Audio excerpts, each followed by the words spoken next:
ప్రమాదవశాత్తు మరుగుతున్న సాంబార్లో పడిపోయిన 3 ఏళ్ల చిన్నారి చికిత్స పొందుతూ ప్రాణాలు కోల్పోయింది.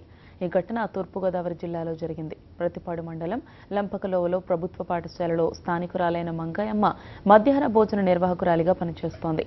తనకు అనారోగ్యంగా ఉండడంతో కోడలు వీరవేణిని వెంట తీసుకెళ్లింది. వీరవేణితో పాటు ఆమె 3 ఏళ్ల చిన్నారి రత్నవళిని తీసుకువెళ్లింది. వంట చేస్తున్న సమయంలో చిన్నారి రత్నవళి ఆడుకుంటూ సాంబార్లో పడిపోయింది. వెంటనే ఆసుపత్రికి తరలించగా చికిత్స పొందుతూ ప్రాణాలు కోల్పోయింది. బాగలేదండి, కొంచెం సాయం రమ్మన్నానండి. మా కోడలండి వచ్చిందండి. వస్తే వంటంతా చేసాం బాబు.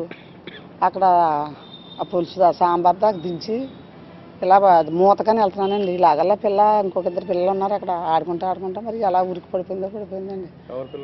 మనవరాలండి, కోళ్ళగారి పిల్ల.